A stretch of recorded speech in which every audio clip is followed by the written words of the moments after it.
Hi, everybody. This is day 1226. 1226 days. Just about that we've been doing this.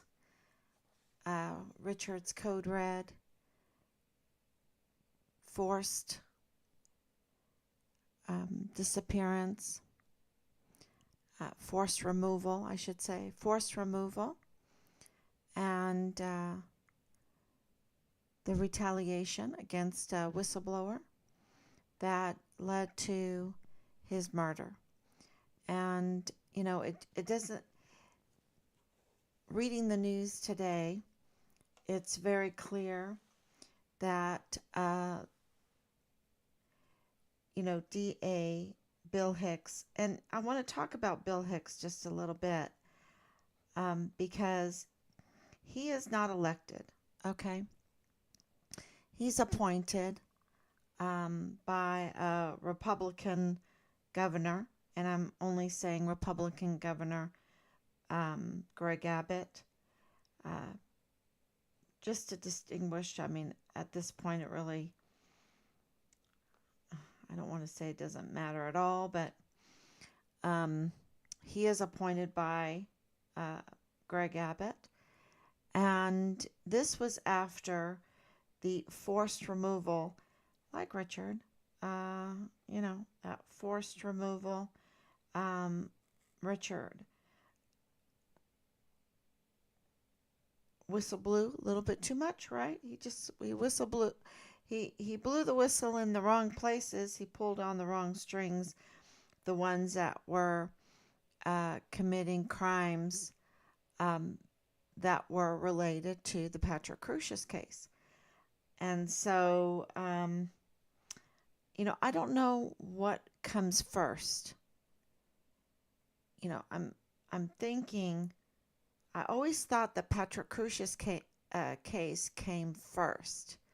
But with all of this retaliation and with the whistleblowing, I'm not quite sure because of what we were hearing from Richard while he was deployed to Qatar. So it's a little confusing, and we're looking into what came first, the Patrick Crucius case or Richard's case. We do know that they are intertwined because they have the same, they're just surrounded by the same people. And we believe that there were additional crimes. We're not saying that Patrick Crucius is innocent, not at all.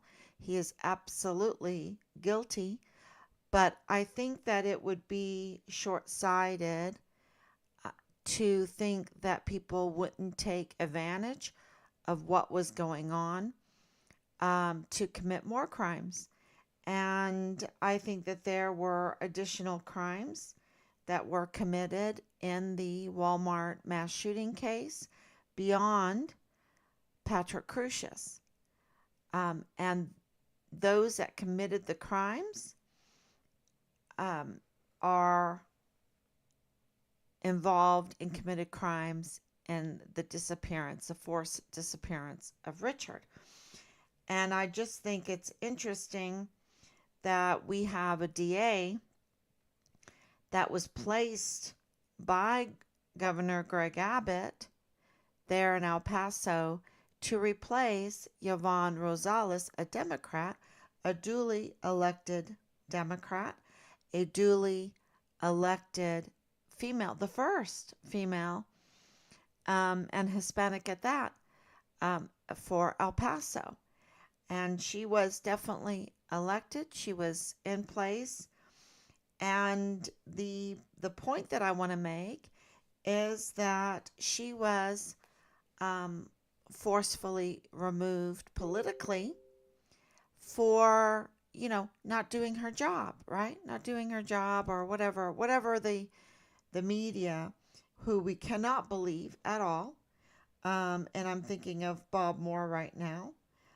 because Bob Moore, um, if you look it up, he was doing some posting himself, and right after he kind of researched taking down a duly elected, in this case, first Hispanic female uh, number one law enforcer in El Paso. Um, 2 days later, he put out the petition through his El Paso Matters to ask for her removal. Um, you know, this is manipulating the population, of course. And I'm not saying that uh, I don't know, that's just a regular thing in life, right? Is to manipulate the population. I mean, you have to be just living in a very secluded area not to be manipulated somehow by your society, by, um, where you live. And so, but in this case, I think it was not for good intentions at all. And okay, so let's say he was really concerned about the crime, and especially the Walmart crime, mass shooting crime. Let's say Bob Morris was very concerned with that, which I do not believe at all. But let's say he was. Let's give him the benefit of the doubt, and that he was right to, criticize and say she wasn't doing anything. Um, uh, uh, Yvonne Rosales as the DA.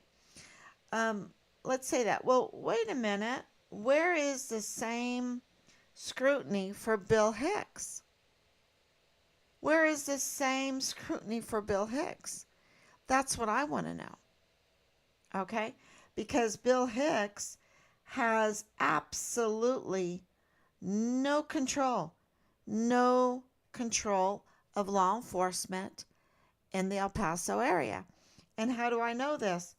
Because I get sent all of these articles. You can say, oh, maybe you're being manipulated. But I also have people in El Paso. I have boots on the ground in El Paso. I was born at White Sands, Missile Range in New Mexico. My dad was, I lived on I lived on Shed Road, not Bliss Road. I lived on Fort Bliss on Shed Road when I was a girl. I went to Bassett Elementary School. I went to MacArthur Elementary School. I went to 8th grade at Bassett. Um, I swam in the replica. I was part of the Sand Sharks, the El Paso Sand Shark swim team.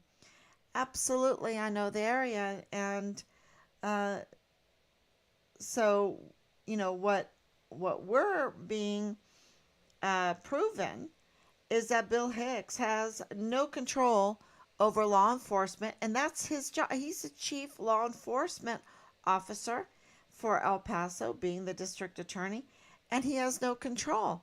We have out of control murders, out of control crime, and out of control security issues, breaches in security. And, today was a good example. A very, very brutal murder happening um, with inmates in the prison there. And, so even prisoners, and this is not just any attack. This was about 50 minutes. 50 minutes of an inmate being attacked. The attack lasted 50 minutes. And so, are you telling me that in a prison, they can't do anything for 50 minutes? Um, it's just really brutal.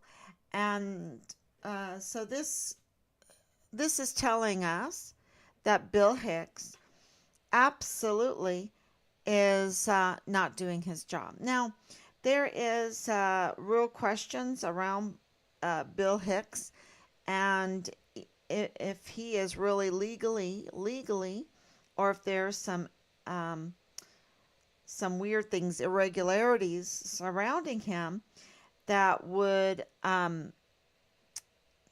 uh, would say that he was not legally the DA and that that rightful seat is still Yvonne Rosales. You know, we also have information that Yvonne Rosales, uh, this is just my train of thought here. You have Bob Moore of El Paso Matters scrutinizing, rightfully so, the duly elected, first Hispanic female um, DA of El Paso, not being satisfied with her job.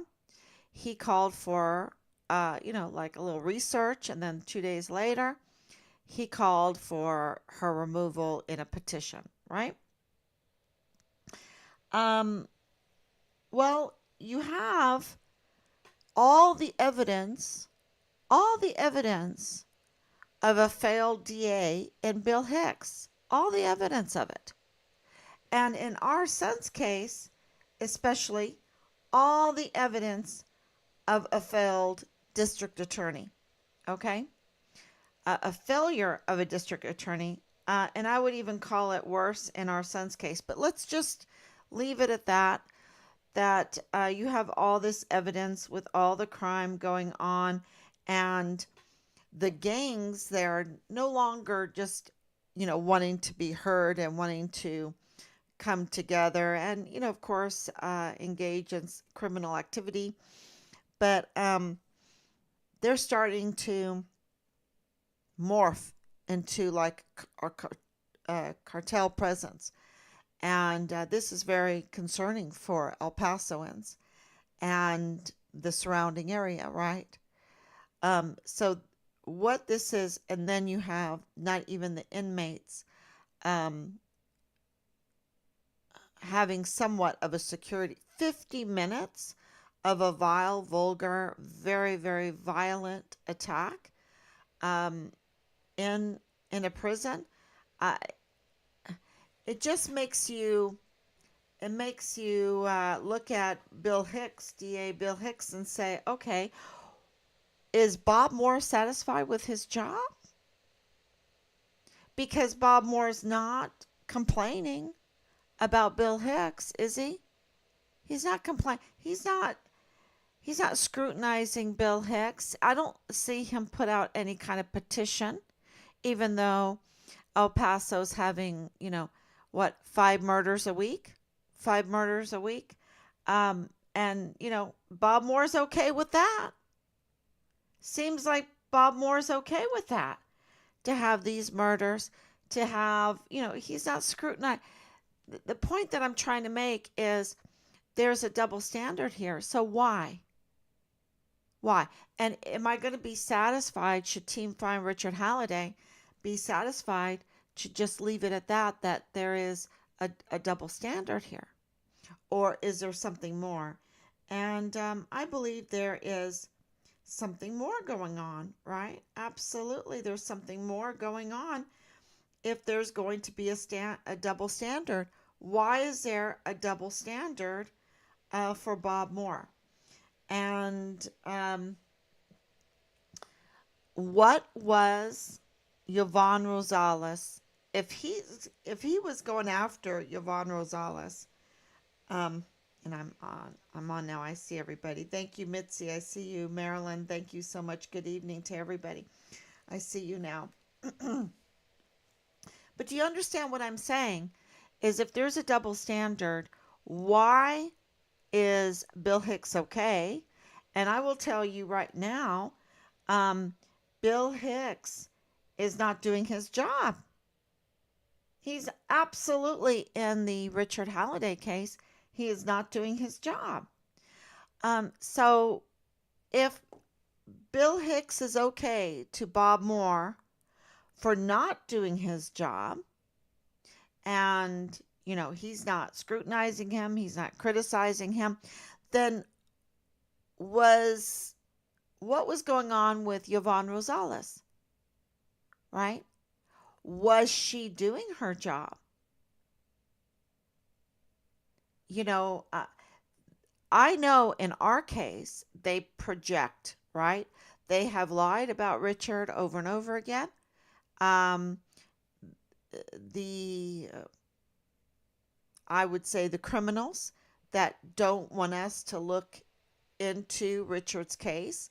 And when I say we, of course we are his family, but I'm talking about the vast public. The vast public, they have tried to sabotage the minds, the hearts of anybody that would want to care about Richard by painting a picture that is so bad of Richard because they don't know Richard, right? They don't know him. So they want to paint this picture of him so that no one would even care. That's what they were trying to do, is divert all attention, all care away from Richard. That was very clear to us, and we couldn't understand it because it was happening from his chain of command. And we were like, what is going on from the CID, from the law enforcement community? And this this lies to the law enforcement communities. I mean, my goodness, you had the chief of security of Fort Bliss say, uh, about Richard that he was just good food for a good meal for the coyotes. That he was a Vanessa Guillen case. Uh, you know, this arms room and dismembered case, but that he was just a good meal for the coyotes. I mean, my goodness, what kind of rumors did he hear? I mean, that's incredibly unprofessional, right? Incredibly uh, defaming of Richard, right? That is absolutely cold blooded. Um, call it what you want. It is really bad. It is really bad. And it shows such a lack of ethics and character from Thomas Kane. Okay, a real, how did he get his position and what was he doing in his position? But on to Yvonne Rosales, the duly elected first Hispanic female DA for El Paso, that very quickly was being hammered um, and scrutinized. Yet Bill Hicks, not duly elected, appointed by Greg Abbott, um, has done an absolutely horrible job because you have about 5 murders a week. And I can tell you in our son's case, it's a horrible job. And you have inmates that have no guarantee for any kind of law enforcement. They are sitting ducks. So let's join the perpetrators because I'm not going to have a chance. Criminality begats more and more criminality, right? And it gets very, very ugly where we're, descending into a dark abyss and we're gnashing our teeth and screaming out and crying. Um, so this is Bill Hicks is leading the way for El Pasoans to go into that black abyss where there's crying and gnashing of teeth because there's so much crime right now. And of course, we know that General Eisenhower is, not doing his job because there is all of these security breaches on Fort Bliss, right? Lots of security breaches. So, my thing is was Yvonne Rosales researching Richard's case? Was she researching the what happened, the incident that happened in the arms room. Did Was she researching Richard's remains? Was she researching 3705 Bliss Avenue, 3905 Bliss Avenue? Was she researching the Patrick Crucius case? Was she putting the dots together of the same people in the Patrick Crucius case and in Richard's case in 3905 Bliss Avenue, 3705 Bliss Avenue? Um, did she know about the transfer of remains? Which, by the way, we were told when it comes to the transfer of remains that we should ask Deborah Sarah West. Okay, we were told if we want to know about the transfer of Richard's remains, we need to ask Deborah Sarah West. Now, Deborah, Um, I don't know what that means. Well, maybe I do, but I just wanted to put that out there since they're very bold, very brash, and yet this, of course, Mario Rascon Ortiz. There's all kinds of irregularities, all kinds of um, in his case, um, there's something fishy going on, and you know, I don't know if Deborah Sarah West is connected through someone else. I don't even know if Bob. Can you imagine if Bob Moore would be connected to Deborah Sarah West? Can you imagine if they were connected? Um, if they were somehow working together with Angela Kachurga or whatever. I don't know. But I do know this, that he scrutinized Yvonne Rosales severely. And it was a much better time during that time than it is now. And he is not scrutinizing Bill Hicks. Um, uh, you know, and when you're dealing with elected uh, district attorney, I think you should have their back, right? You should have their back. But anyway, this is a duly elected also.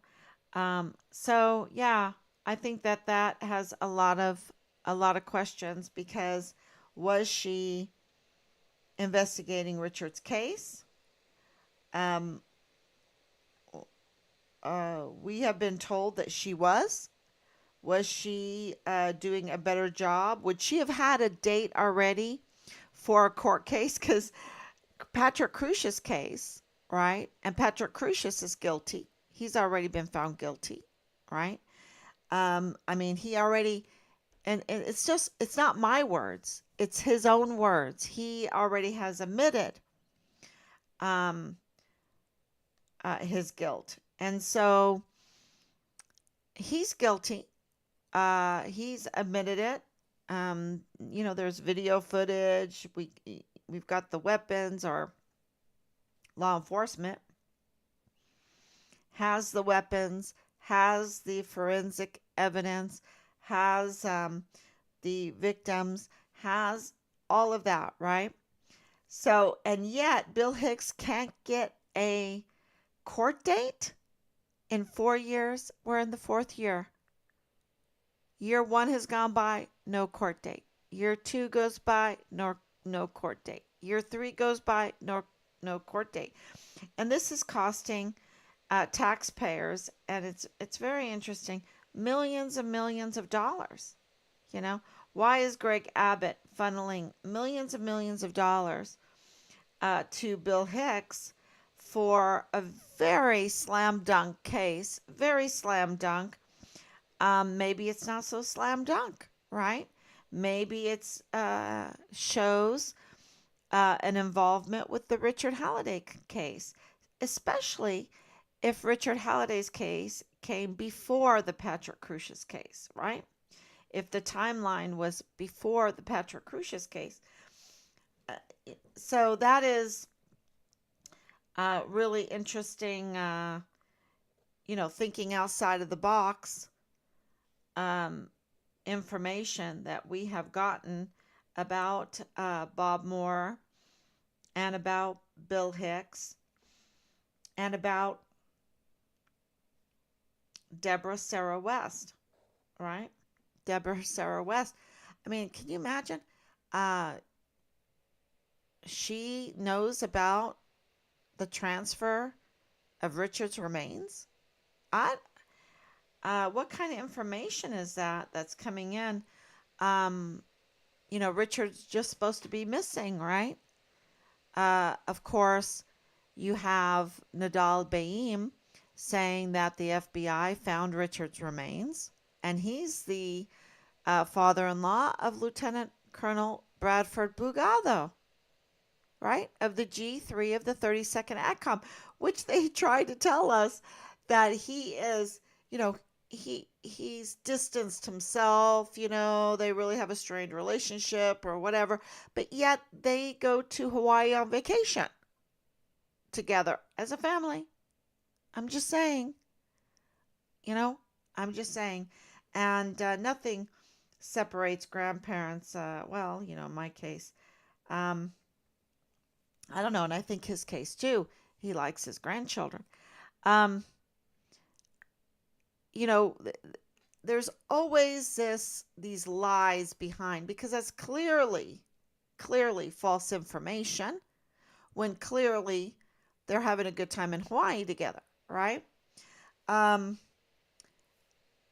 so he's saying that the FBI, and by the way, that he was an FBI employee and that the FBI found Richard's remains. Then we have the PAO.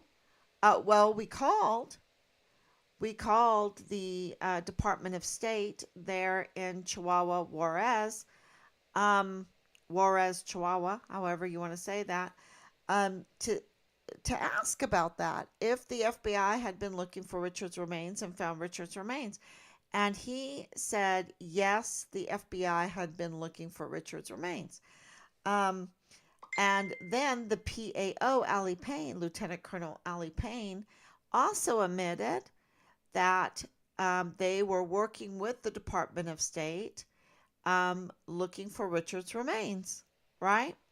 And she also admitted that they were looking for Richard's remains there at Area 244, which is the mock Afghanistan village, right there on Fort Bliss.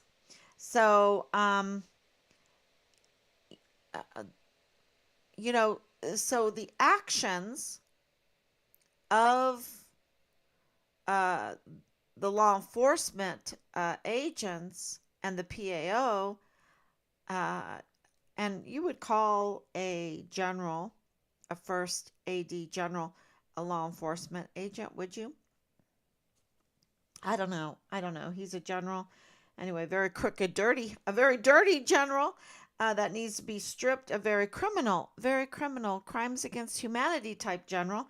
Crimes against humanity, like Nuremberg style. Let's take him to Nuremberg trial and let's hear it out, right? That kind of evil. Um, because it goes beyond Richard's case and how he's dealt with Richard's case is just abominable. So, um, I lost my train of thought on the really wicked, terrible general that now is in charge of Fort Hood, Fort Cavazos. Um, Christ have mercy, Lord have mercy, Christ have mercy on Fort Cavazos, on Fort Hood. Um, but we know that they were looking for Richard's remains. That Richard, it was not like, oh, Richard's just out there somewhere, right?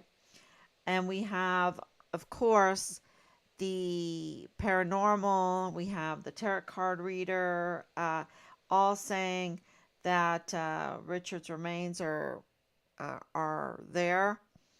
Um, and we have more. Um, we have more. But we have the Thomas Kane, the DES, the Director of Emergency Services, the Chief of Security of El Paso, saying that Richard was a good meal for the coyotes. That's not a missing soldier, y'all. That is a dead soldier. And and then where are our open records, right? Where are the open records reports? So they're hiding the information. And what this is doing is giving a green light to all the criminals that crimes are not being taken seriously, crimes are not being investigated properly, that the Patrick Crucius case is a botched case, the Richard Halliday case is a botched case, and I would say many more botched cases. And so the criminals are so emboldened, and rightfully so, because now we have proof that they can, do a vile and vulgar, violent, very violent, super violent, mega violent attack on a fellow inmate for 50 minutes and nothing happens. And nothing happens to him. So I think that is, thank you, Omar. Keep fighting. Richard Halliday is super proud of you, Miss Halliday. I wish I could help in some way. Thank you so much. That means so much to us, Omar. Yeah. Um, and he's watching. He's watching, and I know that our daughter had a dream that he was going to tell a story. And so Richard will tell his story. And so, is it through us? I don't know. I don't know who it will be through. And someone out there is going to help, because the tide is turning. We've beat the whole COVID narrative, absolutely. And we've beat the January 6th narrative, right? The whole January 6th narrative has totally imploded because Nancy Pelosi with Chuck Schumer, um, with Pence, Vice President Pence at the time, were doing multiple recordings there from the Capitol to get just the right one. Just the right one. Now, that's a proven fact that they were staging their reaction. And I can tell you that really makes me upset because I was there. I was there. And I know that when you have 1 million people together, there are sometimes bad actors that want to take advantage of the situation of 1 million people. 1 million people. And of course, this is what happened in the Patrick Crucius case. It might be worse. It might be worse. It might have been all orchestrated. But, and I'm not crazy for saying that. Because the task force find Richard Halliday was totally orchestrated. It was totally orchestrated.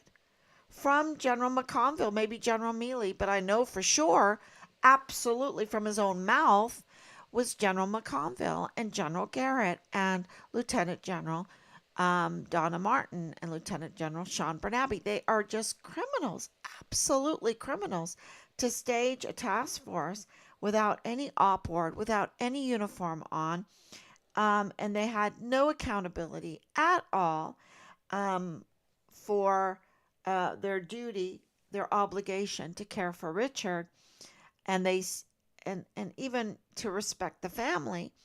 And they absolutely staged that. It is, there's no doubt to it, 100% they staged the task force find Richard Halliday. And so I don't know if they stage mass shootings. I don't know. These people are so evil. They don't care about lives. They absolutely don't care about lives. They don't care about quality of life.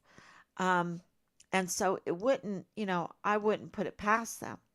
But what I do know is, with the information that we do have, that the same people that are suspects and perpetrators and colluding in Richard's case are the same people that um, absolutely took advantage of the tragedy of the mass shooting at the Walmart there in El Paso.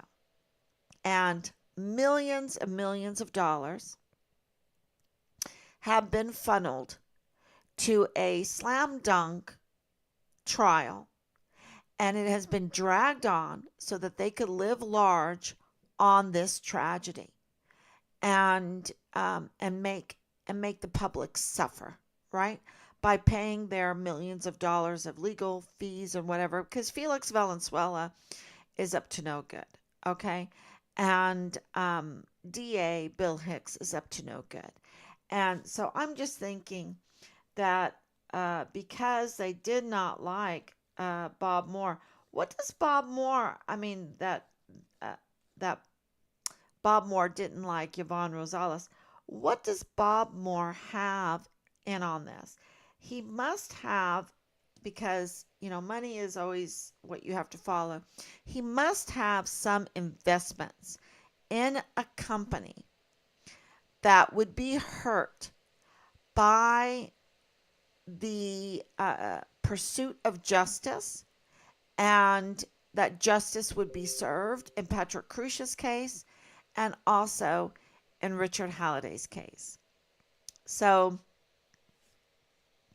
follow the money there. And maybe if you're living in the El Paso area, you can tell me, what that would be. What was the benefit of the Patrick Crush's case, financially speaking, for some kind of investor, right?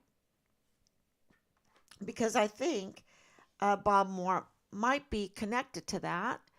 It would make sense why he wanted to bring down Yvonne Rosales. And he inserted himself into the Richard Halliday case, and he inserted himself into the Patrick Crush's case. And so he has invested interest. This is invested interest in these two cases. He's not just putting his whole career and his whole organization at risk because he wants to do a story. Okay. I just don't believe that. I don't believe that. It is very clear that Bob Moore needs to be investigated, and we have been told that the IRS is investigating him for his violation of the 501c3. And but and that would be the use of an unreliable source, which would be convicted criminal Leilani Hart, right, with her long history of criminal acts. And also, not just that, but the notarized criminal complaint that in her family was a child predator, was incest, were unregistered weapons, illegally bought weapons, and threatened against her, and a friend, an active duty member that was her friend's, that she go, oh yeah, just leave my kids with my pedophile, incestuous husband, okay? Um, Everything will be fine. Well, it wasn't fine. The 7-year-old was then sexually assaulted multiple times by multiple members of the household in the master bedroom. Uh, yeah, so that's not a good friend at all. Um, and she didn't report it because, the whole notarized criminal complaint is really a confession of another crime that she committed, which is a failure to report. And she's saying she didn't report because he threatened her immigration status. So we'd like to know, what immigration status is that? Do you have an immigration status problem, Leilani Hart, who is the mother of Richard's platoon leader, Dallas Hart? Um, and so that is a lot of information there, and we've only just begun, because we've been told now that if we want to know where Richard's remains are, that Deborah Sarah West would know. Now, what does that mean? They didn't say Leilani Hart would know. Maybe Leilani Hart does know, but it didn't say Leilani Hart would know. It didn't say Jay Paulin would know. Maybe Jay Paulin does know, but it didn't say that. It said Deborah Sarah West. And we know that Deborah Sarah West is Corinne Adeline's daughter, and Corinne Adeline has been on this case from the very beginning. And it is curious that they have access. They have boldness, which means that they're connected. They're not afraid at all. They have some kind of immunity deal somewhere. Okay. They have absolute, I don't know if it's immunity deal. I don't think it's immunity deal, but like they're just bold, like they would have an immunity. They're just that brazen, like they would have an immunity deal. And so why? They must be connected. They absolutely must be connected. And it kind of, reminds us of other criminals today, that just feel like they are so connected that they will never be charged for their very serious crimes. And so I don't know.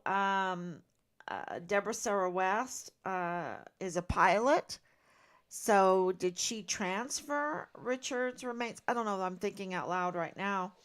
Um, but we were told that she would know the whereabouts of Richard's remains. And that would mean that, is there a connection with Dr. Mario Rascon Ortiz, right? Is there a connection with Bob Moore? Is there a connection with Ann Ogle? Because, this whole thing of wanting, to research mass murders and, all this stuff that Han Ogle does is just mind boggling, and her connections. So, this is really our questions, because the crime is going absolutely crazy. And is that on purpose? Is that orchestrated, that we would have a do nothing DA, that we, as Republicans, go, oh, okay, well, he was appointed by a Republican, so we don't want to, we don't, we want to look the other way. But I can tell you right now that the El Paso people are suffering, and we don't want anybody to have to go through what we've been going through. And now, even if it's an inmate, but look at, was it Jesse Waters had Sammy the Bull on? I don't know if anybody watched that, but Sammy the Bull was in a organized crime in New York, and he said him and his guys were, I think he said his guys, his team, um, were choir boys compared to what is going on right now. Okay? Um, it was a very interesting interview. And I think it's very interesting for El Pasoans that know that there is some gang, some organized crime, in every large city, and of course in El Paso. But they were still Americana, and I don't want to make any excuses for Sammy the Bull. He went to prison and he paid the price. He served his time, and now he got out and he can be a productive citizen. Well, look at this uh, inmate that was just brutally, 50 minutes that they brutally tortured him and murdered him in the prison. And that is bold. They're saying to Bill Hicks, you're a clown. They're saying to our prison system, they're clowns, that they can't do anything, that they are in control. They're saying we're like, yeah, we're in control. And so this inmate couldn't go and just serve his time and get out and start a new life because there's no safety. There's a breach of security in our prisons. And that goes to Fort Bliss also. Absolutely, these generals, and absolutely Major General Clem Coward, who participated with the vile and vulgar retaliation against Richard for nothing. For nothing. On July 7th, 2020, the Judge Alma Trejo, looked at Richard's case and went, this is a dismissal. This is a guaranteed dismissal. Now, there's some people out there that do not know what a pretrial diversion is, and I don't blame them because I didn't know myself. It took me years to understand what a pretrial diversion is, right? But a pretrial diversion is a guaranteed dismissal. It is Richard's exoneration. It's his freedom from any kind of allegation. And so that happened on July 7th, 2020, and it was registered on July 9th, 2020. And everything that Major General Clem Coward had done to Richard fell apart. What was he going to do? They still haven't done it. They still have not taken away that soup sandwich, that very unjust, vile, and vulgar permanent Gomar for something that Richard did not even do. Did not even do. Okay? The criminality is seeping into our generals. Our generals have become the criminals. They're 44 4-star generals. That's not including these 1-star, 2-star, 3-stars. The flag officers, right? We call them flag officers. No. You know why we call them flag officers? Because they have a little flag, right? When they're in office, you see the little flag with the 1-star, the 2-star, the 3-star, right? We have 44 4-star generals the last time I looked. And, they're all corrupt. Sorry. What are they doing? Generals and admirals, I should say admirals. They committed crimes against humanity. And Bill Hicks, we're just sitting there allowing Bill Hicks to turn beautiful El Paso and, all of our cities. And El Paso is an ancient city. It should be revered. That's why it has all those tunnels and everything. It's an ancient city. It has deep, deep history. History we don't even know yet. Okay, I know that area. I know what my father told me. I know about White Sands. I know about El Paso. It is a beautiful city. Just go into the Church of St. Clement. Look at the history. It's amazing. And everywhere you go there, it's amazing history. And they're turning that beautiful border city, right? That it seeps over, the criminality seeps over into Mexico and harms the people that live across the border that we need to have good diplomatic relationships with. Well, we're not doing ourselves any favor looking the other way when it comes to Bill Hicks or Bob Moore or Angela Kachurga, who's gotten awards for border reporting and all of this. But let me tell you what, she's dirty. In Richard's case, she's dirty, very dirty, obstructing justice, participating in the sabotage of this investigation, into getting to the truth. And now, uh, if you get caught and you are wanting to serve your time and then make a new life for yourself, you can't even do that without this huge risk of being murdered, um, very violently and in a very vulgar way, because our law enforcement whole security there is being flipped off. They're not afraid of them at all. They're not in control. They're just clowns. And that goes to the security on Fort Bliss.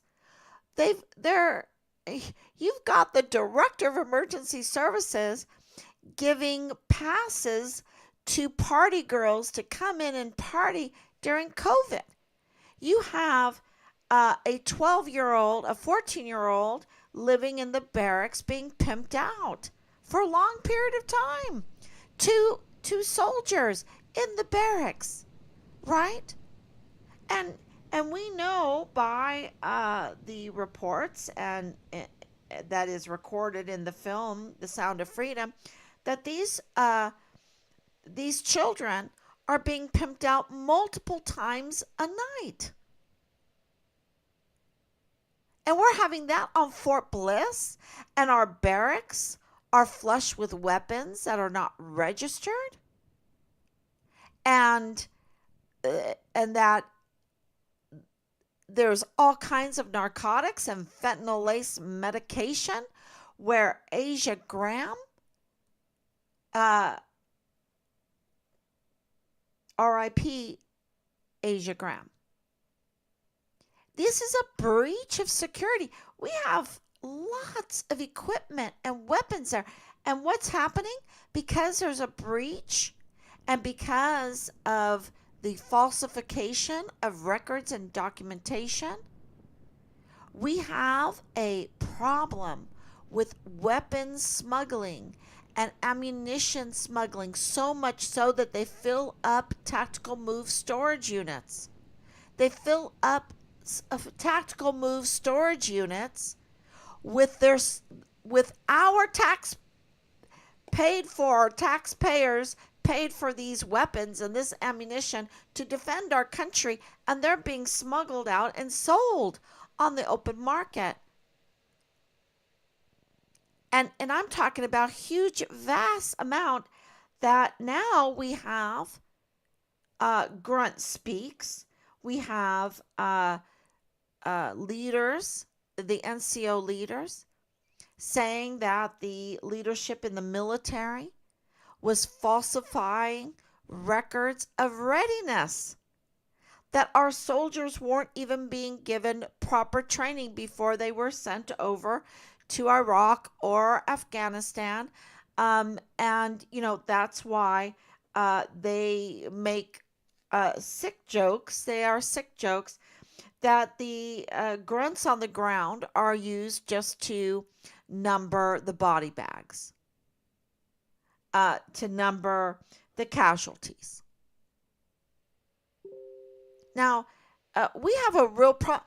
And then, the Army is like, well, we're offering all this money for people to join the Army, join the services, to volunteer, because it is a volunteer military, right? And they don't want to. Well, duh. The American people are not stupid. They don't want to join. And when they join, they're being told, these young people, that I don't think any recruiter should get anywhere near. And I think I have a petition for that. Anywhere near a high school. I don't think anywhere near anyone that is under 20 years old. Because they're being filled, and I will count this as Richard. Richard was told all these things, and he was so excited, and he aspired, and he got through basic training as number one, distinguished honor graduate. He was so excited. And he got through AIT as number one, the distinguished honor graduate for advanced individual training. But when he got to Fort Bliss, what did he get? He got a bunch of criminality, because the law enforcement is, you've got the generals, and you got Bill Hicks, at that time Jaime Esparza, and then all of a sudden you get this duly elected first female, Yvonne Rosales, and she starts wanting to do her job. I don't know. This is just what I'm thinking, because it is very interesting that she took Jaime Esparza's role, right? She beat him out, and then he comes out of retirement to be the Attorney General. What does he know? What does he know? Where the bodies are or something? What does he know? That he's going to come out of retirement to be the AG, the Attorney General. And he's doing a horrible job. He's doing a horrible job. Bill Hicks is doing a horrible job. Not a job, clown job. It's a stage job. A stage that, it's like shallow. It's empty. There's nothing there. There's nothing there. Tell me what's there. Because you have 5 murders a week? You have an inmate being brutally 50 minutes. You have Fort Bliss unsecured. You have the local gangs becoming very organized and almost cartel-like.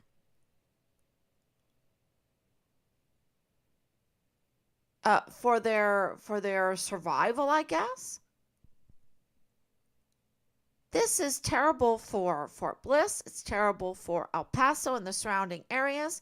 And it's terrible going into Mexico. It's very terrible for families. It's terrible for children. It's very terrible for women. Look at how many women are being human trafficked, because mostly all human trafficking is women. That means they're being, sexually harassed, sexually assaulted.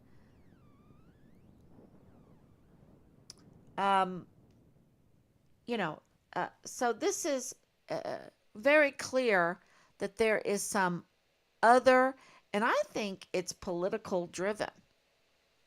And, we heard today that the Biden family absolutely has taken money from China, has absolutely committed just the dirtiest crimes against us, right?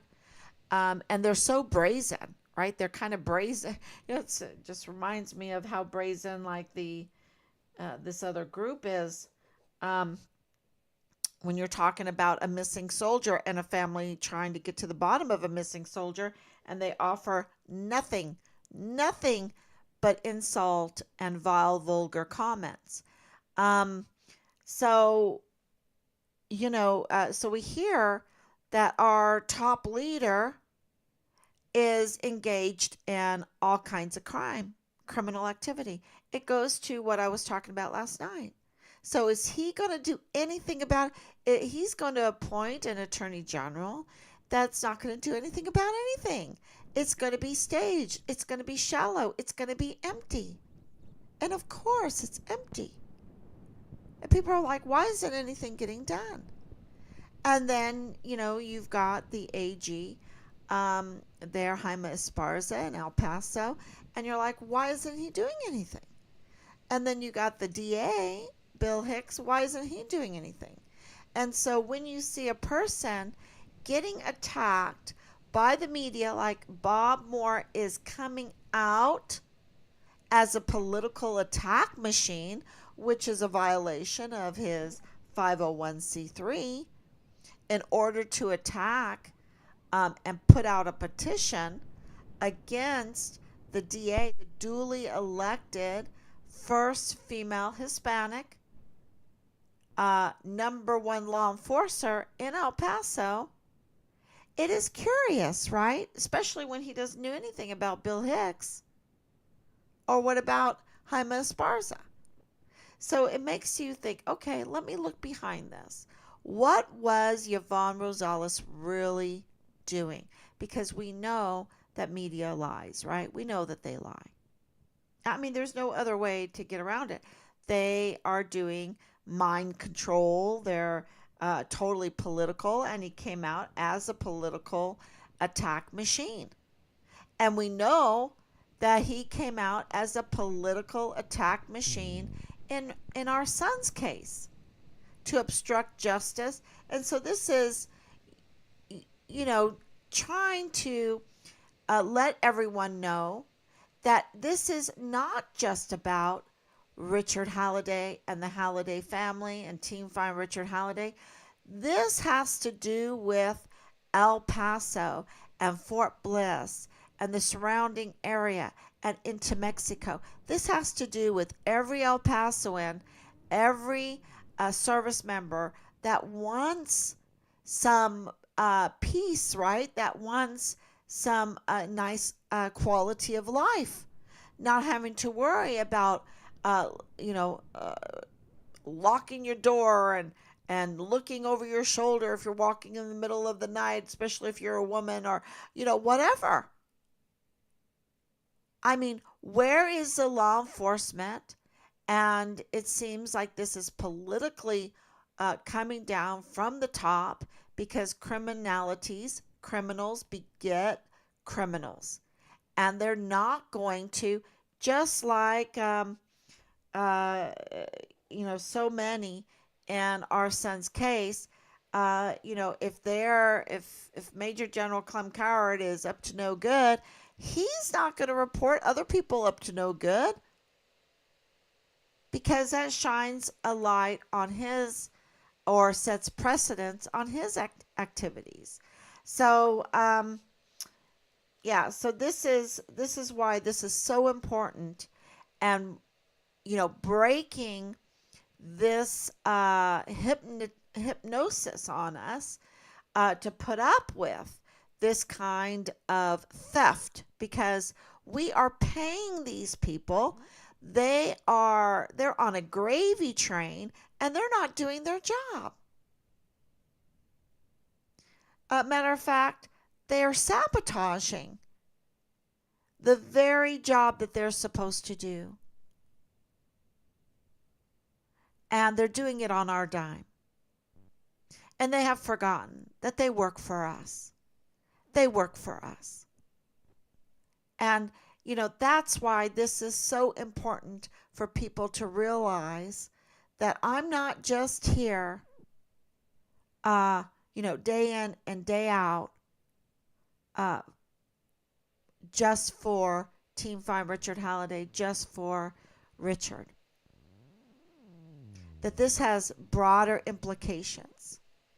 And that's how God works, right? We think it's just for our little lives or whatever. And God says no. It's a it's a much bigger implication. And and so that's why everyone should care. And that's why everyone, and I don't know if we're being blocked with that petition. I don't know if people are just sick and tired or just, feel like it won't help or nothing will help uh, about signing petitions or writing letters or whatever. But this active duty soldier on Fort Bliss is very real. Do not believe any rumors. He is very real and he needs your support. And no, I don't know him. But would it matter? Would it matter? Because I know a lot of people there. So would it matter? But I don't know him. And so I hope you sign that petition. And let me explain to you why, uh, you know, uh, going to trial, putting in a claim uh, so that we can sue and try to get to the bottom of this, why it's taking so long. Uh, uh, Richard's case is number one. For a long time, we didn't know what the heck was going on, who to believe, what the leads, and there were so many irregularities when it came to the CID. Now we know it was dirty agent Marlon Soto, dirty agent Tavita Nusa, dirty agent um, Jessica Veltri. I mean, Jessica Veltri's a dirty agent, y'all. You know, where's our summary? Where's the summary of the case? You know, um, how long does it take?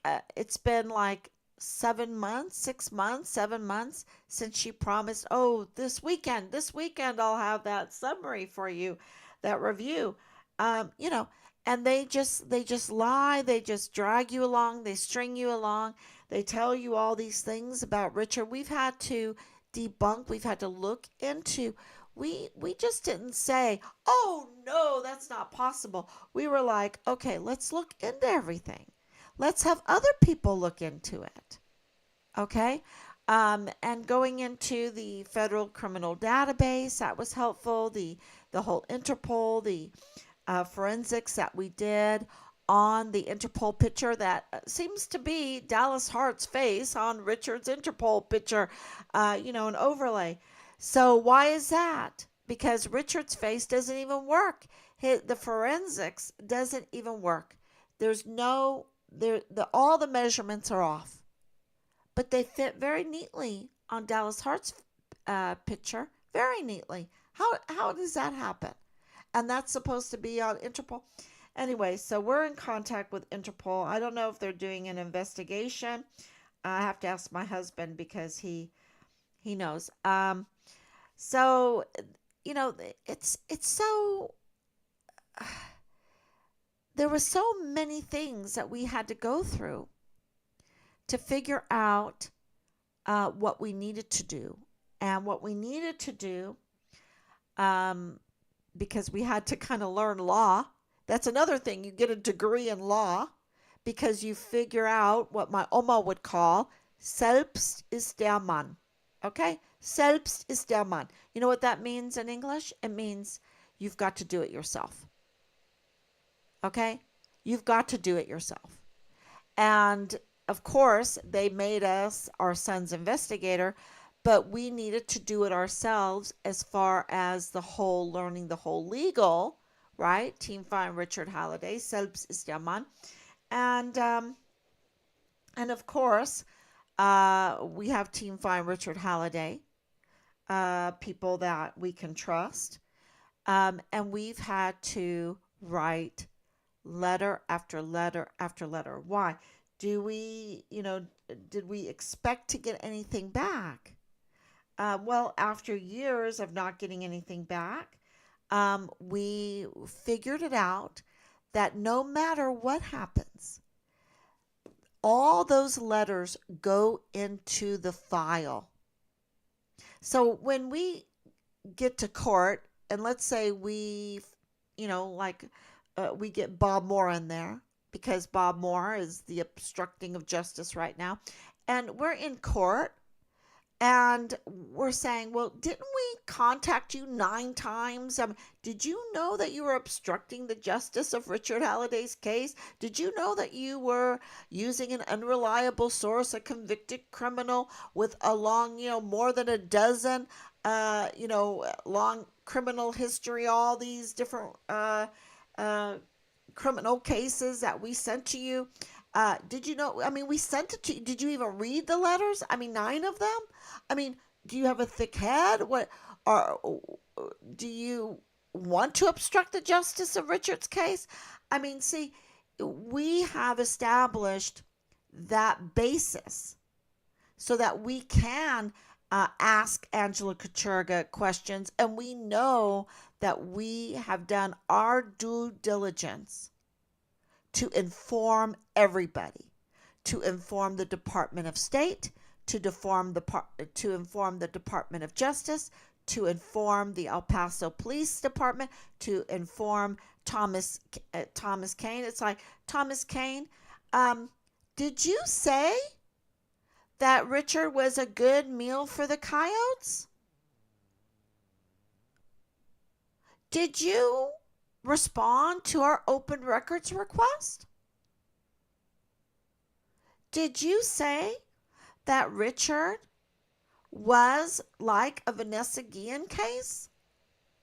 You know, uh, don't you have access to all the video evidence? What is your relationship with Leilani Hart? Oh, really? Well, here's this kind of evidence that you're very, very, very close to her. You know, and Ogle, Claudia Guerra. I mean, what about Park University? What about Anna Whitehead? What about President Shane Smead? Shane Smead, let's get you on the bench, in the seat, right? Um, did you not know that this is a missing soldier that's presumed murdered? That this is an emergency, right? It's just, and then of course UTEP, Do you not have the means? Are you saying that you don't have the means? You're not prepared? You're UTEP and you don't have the means? I mean, don't you teach this kind of stuff? I mean, you should have the means. Um, it's you have to. There's so many that we have written letters to over and over and over again, including Bill Hicks, including the AG, including the open records request, and especially for the monies, and we are getting institutional support, and it's very interesting how that's all playing out, because once you lay the foundation and they see it, oh my gosh, um, uh, they've got a case and a half, because once you get into court, it's going to go 1,000 miles an hour. You better know what questions you're going to ask, what evidence you're going to present, because let me tell you, when we go to court, we want to win. We want to win.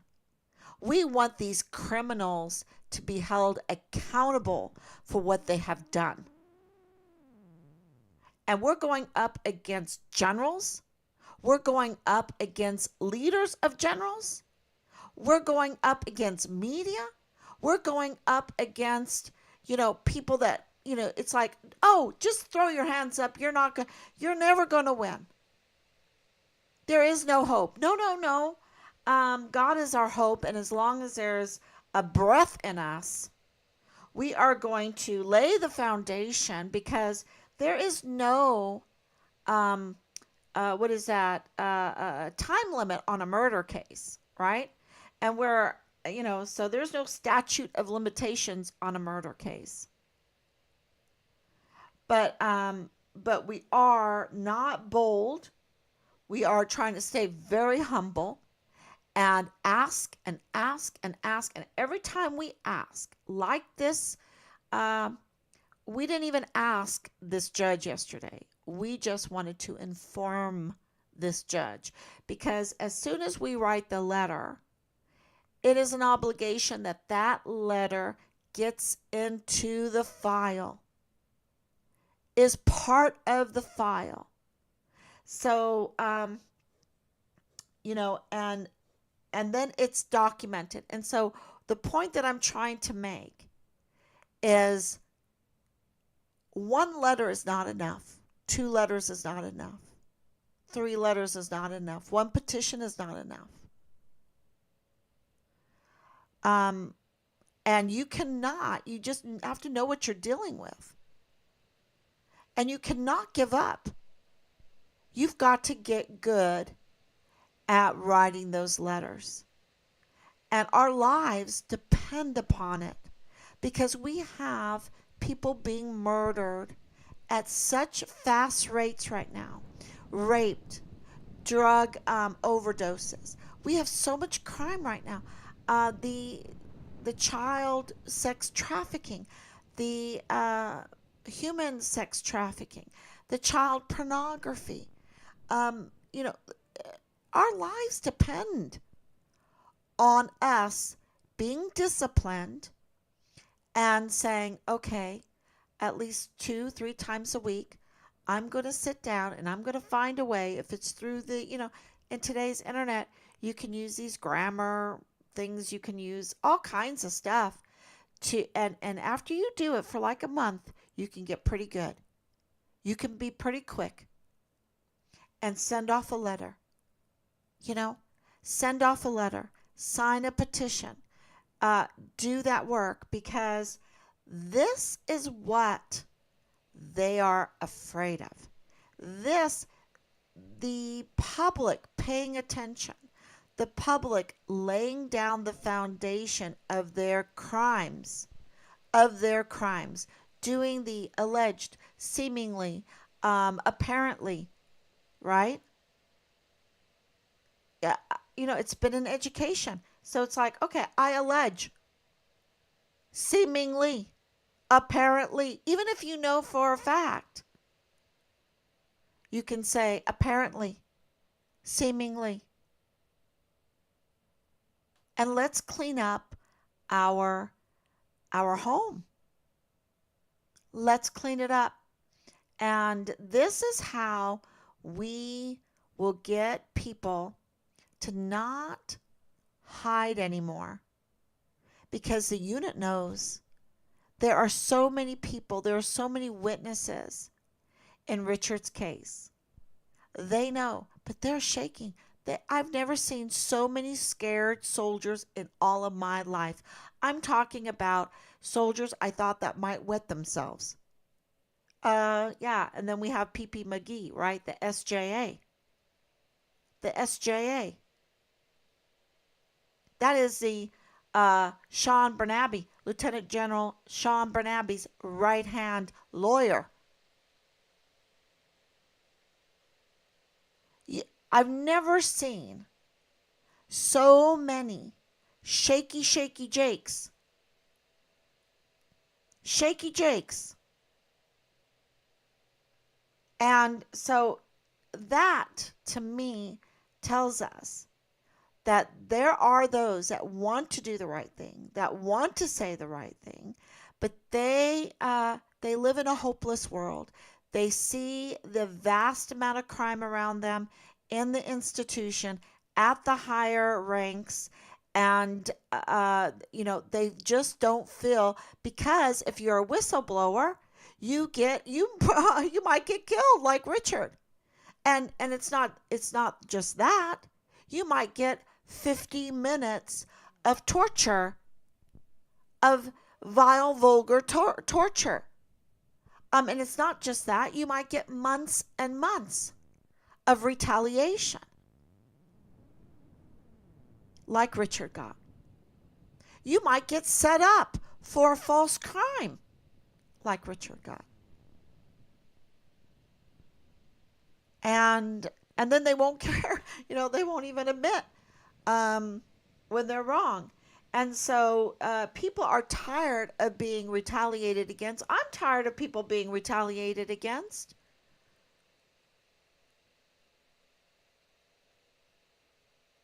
And we need to have some justice. We need to have some accountability. We need to have a voice again. We need those that serve us to actually do their job. And I don't have time to wait for them to all be replaced. They need to be forced. Even the evildoers need to be forced to do their job, to do it right. And I'm talking about evil crimes against humanity, Sean Bernabe. He's still there. Evil crimes against humanity, well, obstruction of justice, General James Eisenhower, 2-star. I'm talking about 3-star, the Inspector General of the Army, very evil crimes against humanity, and uh, uh, Donna Martin, saboteur, Donna Martin. They need to be forced. Well, force is not a good word. Force is not a good word. What did Sean Bernabe say? Driven.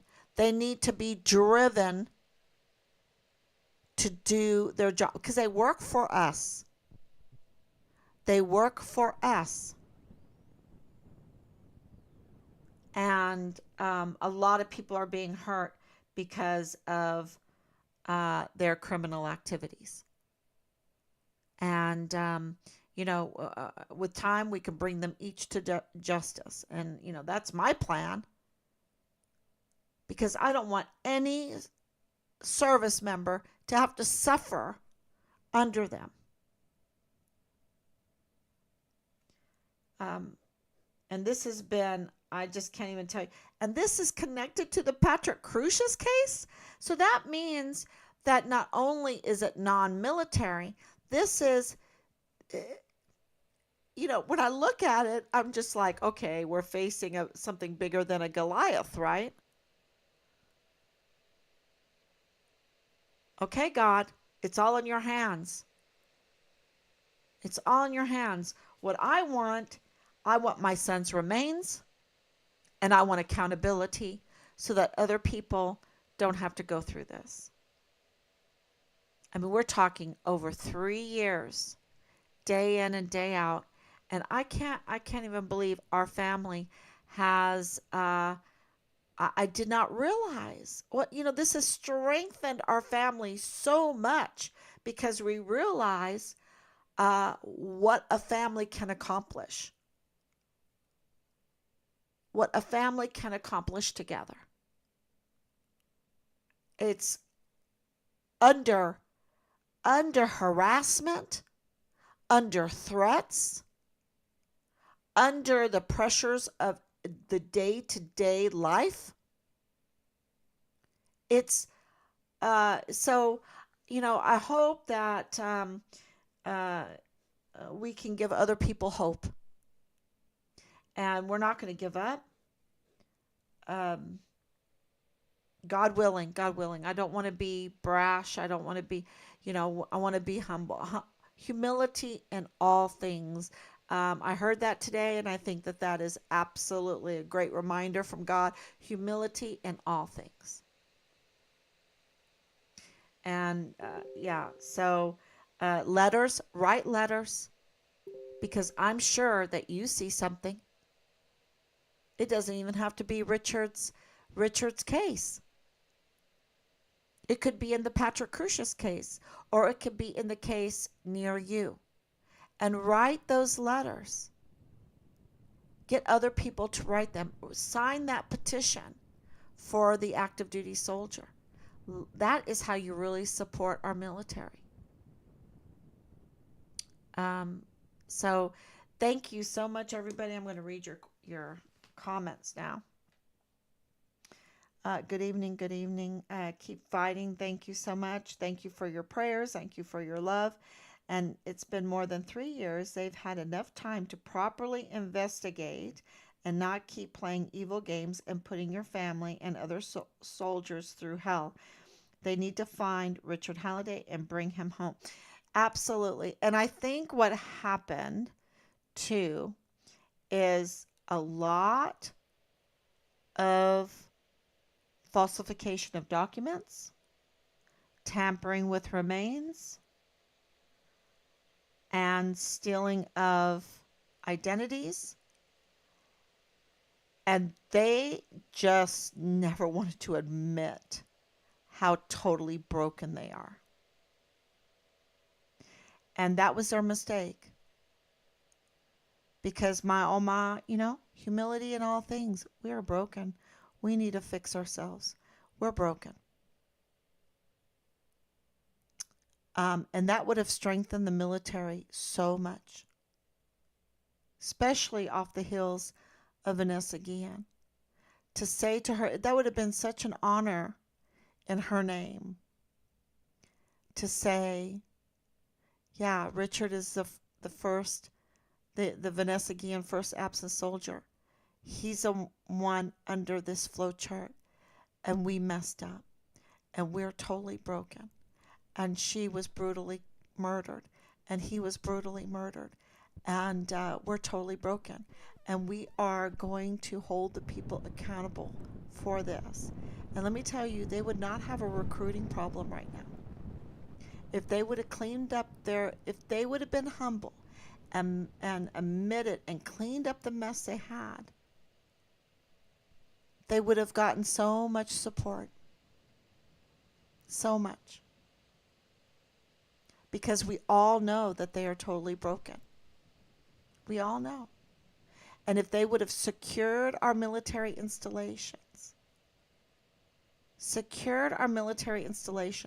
and demanded that standard operating procedures needed to be followed, that there were no more Caleb Smithers, that there was no more Austin Hawks,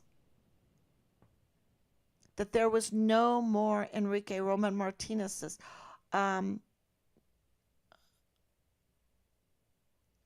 So many soldiers I have in my mind. And we would have a lot less of the suicided, those that were driven to be suicided.